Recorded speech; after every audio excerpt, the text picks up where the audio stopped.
السلام علیکم ورحمۃ اللہ وبرکاتہ۔ میرے انتہائی واجب الاحترام سامعین محترم، امید کرتا ہوں کہ رمضان المبارک کے انوار و برکات سے آپ خوب مالا مال ہو رہے ہوں گے۔ آج میں آپ کے سامنے دوسرے سپارے کا خلاصہ پیش کروں گا۔ دوسرے سپارے میں بنیادی طور پر 4 باتیں ہیں: تحویل قبلہ، آیت بر اور ابواب بر، قصہ طاعون، قصہ طالوت۔ پہلے نمبر پر ہے تحویل قبلہ۔ دوسرے سپارے کی ابتدا تحویل قبلہ سے ہوتی ہے۔ ہجرت کے بعد 16 ماہ تک آپ علیہ السلام نے بیت المقدس کی طرف منہ کر کے نمازیں ادا کی۔ آپ علیہ السلام کی آرزو یہ تھی، خواہش یہ تھی، تمنا یہ تھی کہ قبلہ بیت اللہ ہو۔ چنانچہ اللہ رب العزت نے 16 ماہ بعد وحی کے ذریعے آپ کو تحویل قبلہ کا حکم دیا۔ اس پر منافقین نے، مشرکین نے بہت سارے اعتراضات کیے، لیکن اللہ رب العزت نے ان کو صرف یہ جواب دیا کہ آپ کہہ دیجئے کہ مشرق ہو یا مغرب ہو، تمام جہاد، تمام سمتیں اللہ رب العزت کی ہیں۔ دوسرے نمبر پر آیت بر ہے۔ سورہ بقرہ کی 177 نمبر آیات، 177 نمبر آیات، یہ آیت بر ہے۔ لیس البر ان تولوا وجوہکم قبل المشرق والمغرب ولکن البر من آمن باللہ والیوم الآخر۔ اس آیت میں تمام احکامات جو عقائد کے متعلق ہیں، معاشرت کے متعلق ہیں، معیشت کے متعلق ہیں، اخلاق کے متعلق ہیں، وہ اجمالی طور پر ذکر کیے گئے ہیں۔ لیکن اس سے آگے ایک طویل سلسلہ ہے ابواب بر کے نام سے، جن میں تقریباً 22 قسم کے ابواب، 22 قسم کی وہ احکامات کا ذکر ہے، اور وہ تمام احکامات وہ عقائد کے متعلق ہیں، کچھ معیشت، معاشرت، اخلاق، عقائد، نظریات، ان سب کے متعلق ہیں۔ ان میں سے ہر ایک کا تذکرہ کرنا تو بہت طویل ہے، لیکن میں ان سب کے صرف آپ کو جو ابواب ہیں ان کے نام بتلاتا چلوں گا۔ پہلے نمبر پر صفا و مروہ کی سعی ہے۔ چونکہ مشرکین نے زمانہ جاہلیت میں صفا مروہ پر بت گاڑے ہوئے تھے، تو صحابہ اس کی سعی کرنے سے بچتے تھے۔ اللہ رب العزت نے فرما دیا کہ اس کی سعی کرنا جائز ہے۔ دوسرے نمبر پر مشرکین کی تردید ہے۔ مشرکین خود کی طرف سے حلال حرام کرتے تھے، تو اللہ رب العزت نے فرما دیا کہ جو چیزیں اللہ نے حرام کی ہیں صرف وہی حرام ہیں۔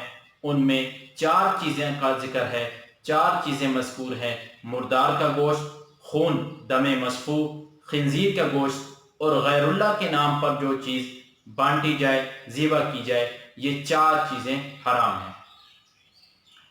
اس کے بعد قصاص کا حکم ہے۔ قصاص فرض کیا ہے اسلام نے، چونکہ شریعت، اسلامی شریعت کی بنیاد عدل پر ہے، اور قصاص کے ذریعے عدالت قائم کی جاتی ہے، انصاف فراہم کیا جاتا ہے۔ آگے روزوں کا تذکرہ ہے کہ روزوں سے تقویٰ اور انسان کے اندر احساس پیدا ہوتا ہے۔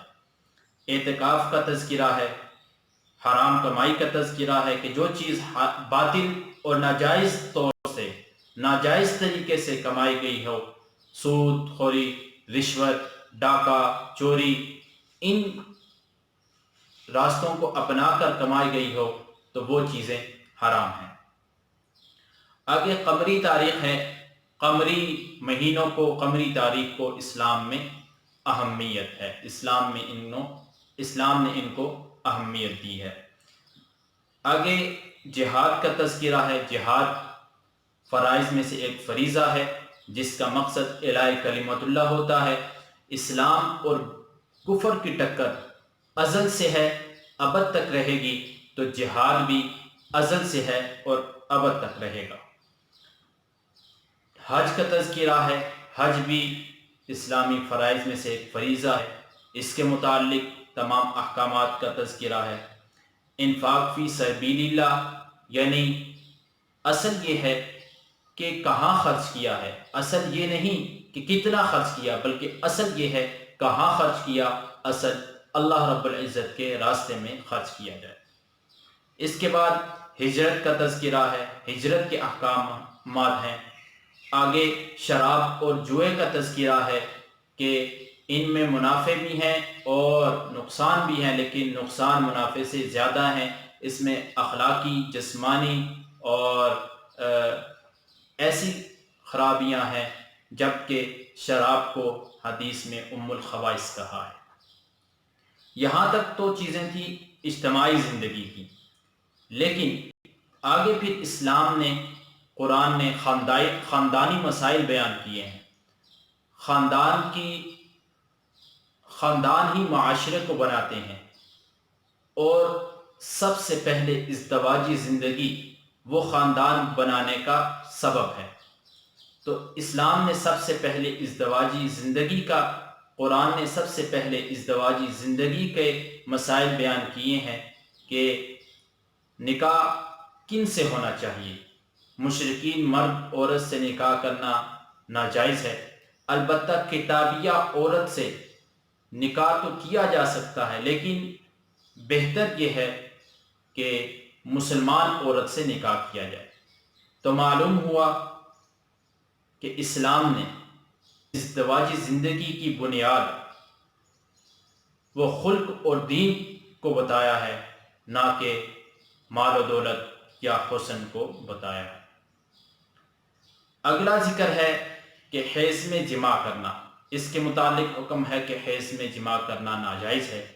ایلا کا تذکرہ ہے، طلاق کے مسائل ہیں، عدت کے مسائل ہیں، رضاعت کے مسائل ہیں، مہر کے مسائل ہیں کہ مہر دے کر واپس نہیں لیا جا سکتا، حلالے کے مسائل ہیں، معتدہ سے پیغام نکاح کا مسئلہ ہے کہ جس عورت کو کسی مرد نے طلاق دی ہے حالت عدت میں، وہ اس سے رجوع کرنا چاہتا ہے، اگر اس کا سبب، اگر اس کا مقصد وہ عورت کو تنگ کرنا ہو تو ایسا کرنا بالکل ناجائز ہے۔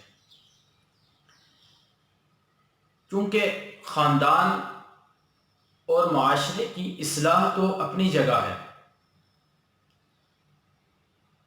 معاشرے کے لیے حق اور حق علم برداروں کی بقا کا ہونا ضروری ہے، اور جہاد کا مقصد وہ حق اور حق علم برداروں کی بقا ہے۔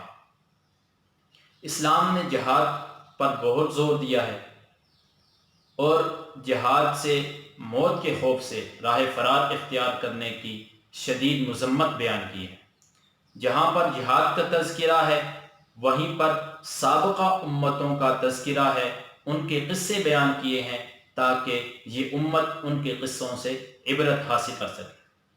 اسی وجہ سے دوسرے سپارے کے اختتام میں دو ایسی قوموں کا تذکرہ ہے کہ جنہوں نے جہاد کیا، کچھ نے رائے فرار اختیار کی، کچھ نے جہاد کیا، دونوں کو کیا انعام ملے، دونوں کو کون کون سی نعمتیں ملی، تو ان چیزوں کا تذکرہ ہے۔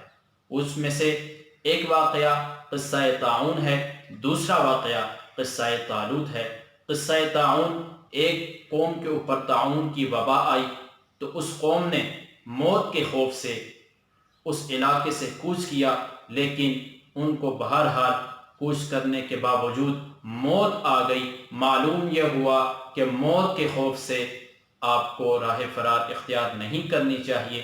معلوم یہ ہوا کہ انسانی تدبیر وہ تقدیر کا مقابلہ نہیں کر سکتی۔ اس کے بعد ہے قصہ طالوت۔ مختصر سا لشکر تھا جس نے اپنے سے کئی گنا بڑے لشکر، جو کہ جالوت کا لشکر تھا، اس کو شکست دی۔ معلوم یہ ہوا کہ جہاد کرنے سے، اعلاء کلمت اللہ کرنے سے، اگر آپ کے راستے میں بڑی سے بڑی قوتیں بھی آ جائیں تو انشاءاللہ اللہ رب العزت کے فضل سے وہ جہاد کے سامنے آپ جہاد میں آپ کے سامنے نہیں ٹھہر سکتی۔ تو دوسرے سپارے کا خلاصہ اس میں 4 چیزیں تھیں: تحویل قبلہ، آیت بر اور ابواب بر، قصہ طاعون، قصہ طالوت۔ اللہ رب العزت جو کچھ کہا گیا، سنا گیا، اس پر عمل کرنے کی توفیق عطا فرمائے۔